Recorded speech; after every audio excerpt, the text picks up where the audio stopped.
अस्सलाम क्लास, उम्मीद है आप लोग सब खैरियत से होंगे। बेटा आज का जो हमारा डिस्कशन का टॉपिक है वो है अकॉस्टिक प्रोडक्शन। प्रीवियस लेक्चर्स में हमने डिस्कस किया था नॉइज़ पोल्यूशन को और सब में उसके सोल्यूशन भी देखे थे एंड पे कंक्लूजन के how to reduce the noise pollution. तो ये भी बेटा एक उन्हीं टेक्निक में से एक और टेक्निक है अकॉस्टिक प्रोडक्शन कि हमने नॉइज़ पोल्यूशन को रिड्यूस किस तरीके से करना है। सबसे पहले बेटा इसकी हम डेफिनेशन को देखते हैं कि बेसिकली अकॉस्टिक्स है क्या। तो बेटा सबसे पहले इसकी डेफिनेशन देखते हैं तो इसमें हमें ये पता चलता है ये एक ऐसी टेक्निक है, ये मेथड है, द मेथड और टेक्निक, द मेथड और technique in which undesirable sound, कल भी लास्ट लेक्चर में भी हमने डिस्कस किया था कि अनडिजायरेबल साउंड जो है वो हमारे लिए पोल्यूशन क्रिएट करता है, noise pollution. In which undesirable sound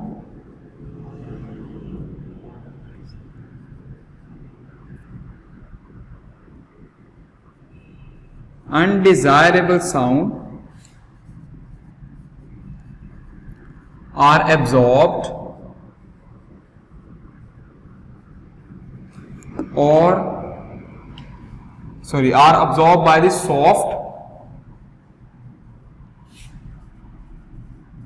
soft and porous material.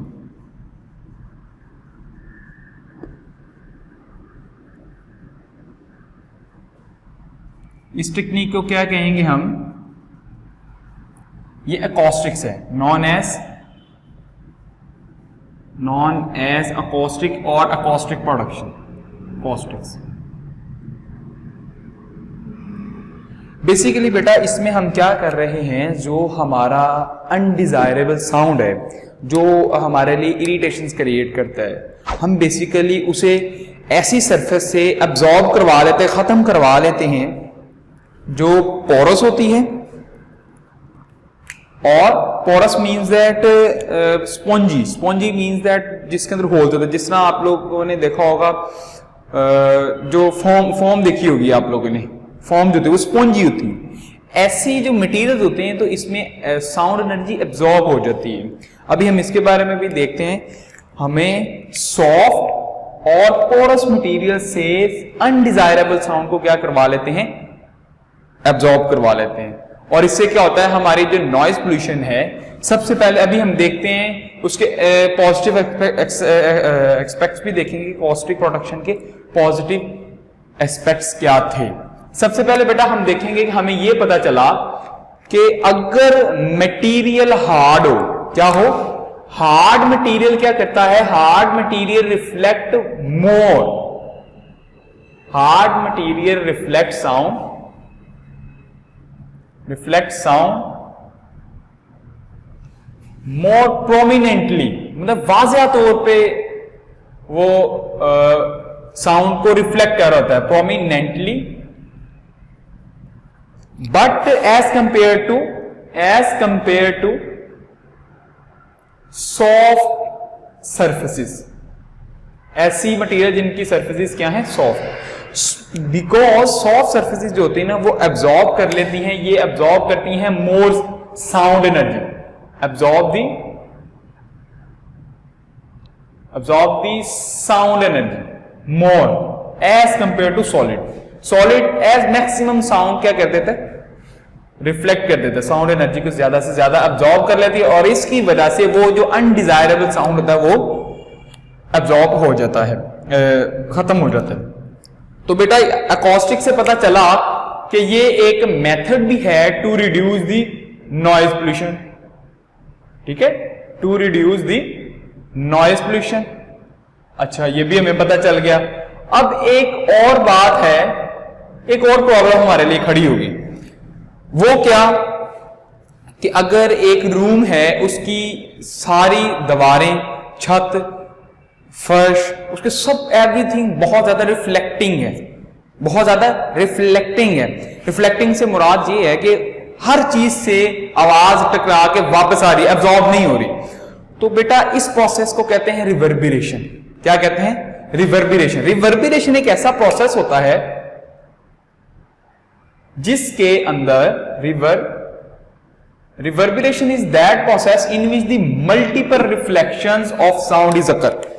इसमें क्या होता है, बहुत सी सरफेसेस से, मतलब कि यहां से भी साउंड रिफ्लेक्ट होके आ गया, यहां से भी रिफ्लेक्ट होके आ गया, यहां से भी रिफ्लेक्ट हो गया, ये फर्श से भी रिफ्लेक्ट होके आ गया, साउंड सारी तरफ से रिफ्लेक्ट होके आ रहा है, अब्जॉर्ब कहीं नहीं हो रहा, अब्जॉर्ब कहीं नहीं हो रहा, तो इस प्रोसेस को क्या कहेंगे? Reverberation.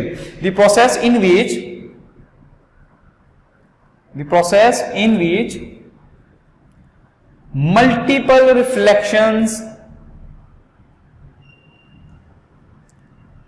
Reflections of sound occurs।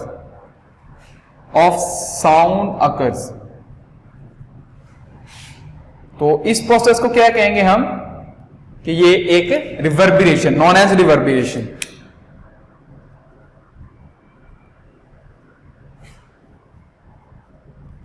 Reverberation. अच्छा, ये भी पता चल गया। अब आप लोगों ने देखा होगा बेटा, कई दफा ऐसी हॉल्स, ऐसे कॉन्फ्रेंस हॉल्स ऐसे बनाए जाते हैं, शादी हॉल ऐसे बनाए जाते हैं कि मैक्सिमम साउंड आपको सुनाई दे। वहां पर हमारे लिए सबसे बड़ा चैलेंजिंग ये होता है कि वहां पर रिवर्बरेशन भी क्रिएट हो रही होती है और वहां पर अकॉस्टिक को भी हमने मद्देनजर रखना होता है कि अनडिजायरेबल साउंड भी एब्जॉर्ब हो जाए और रिवर्बरेशन भी ना हो। तो वहां पर ऐसी सरफेसेस में हमें क्या करना पड़ता है? ऐसी जगहों पर हमें रिवर्बरेशन और अकॉस्टिक के दरमियान एक बैलेंस क्रिएट करना होता है। बैलेंस शुड है रूम्स, कॉन्फ्रेंस हॉल्स और बहुत से जो जहां पर हमारी मीटिंग होती है, बड़े बड़े जो शादी हॉल्स होते हैं, conference hall and etcetera, book से देख लेना। इसमें बेसिकली हम क्या करते हैं? हम बैलेंस क्रिएट करते हैं किन चीजों के दरमियान? दो चीजों के दरमियान। Balance is created between two things, between one is reverberation and second is acoustic.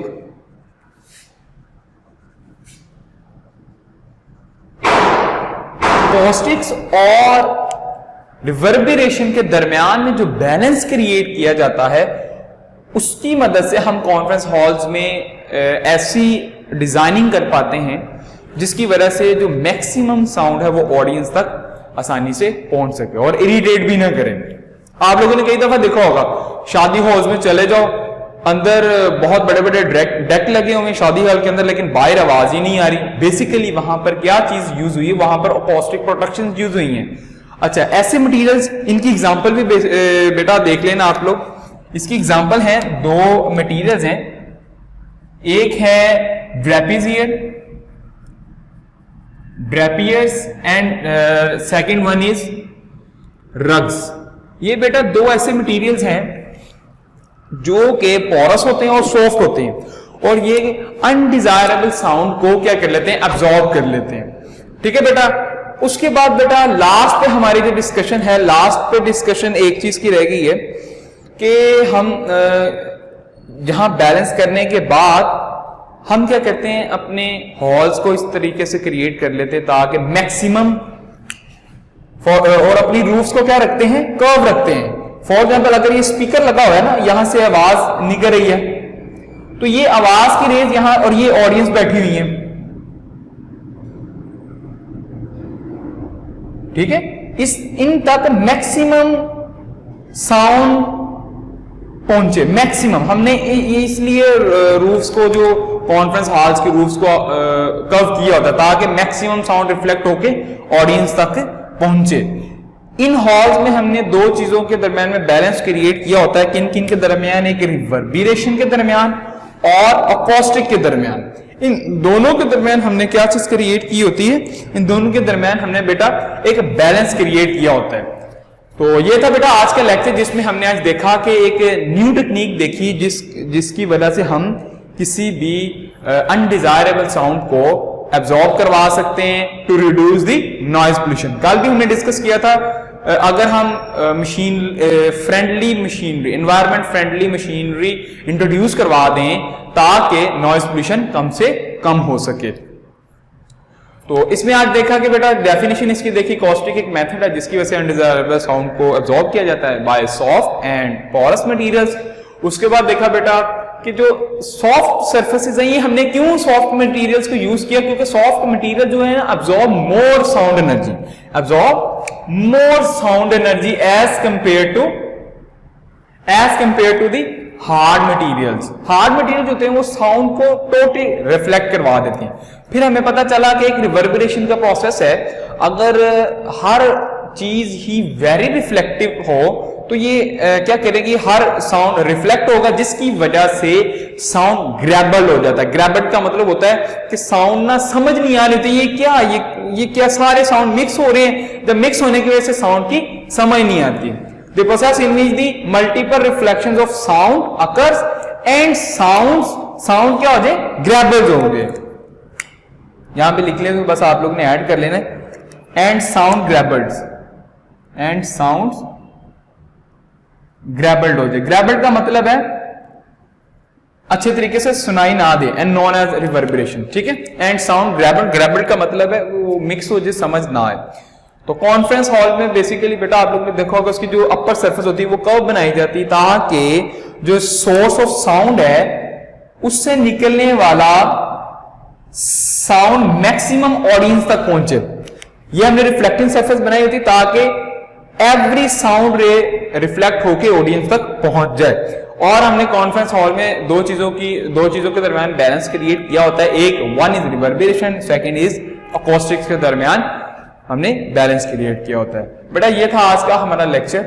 अगर आप लोगों को इसमें कोई चीज ना समझ आई हो क्वेश्चन करिएगा, इंशाल्लाह I will answer your questions.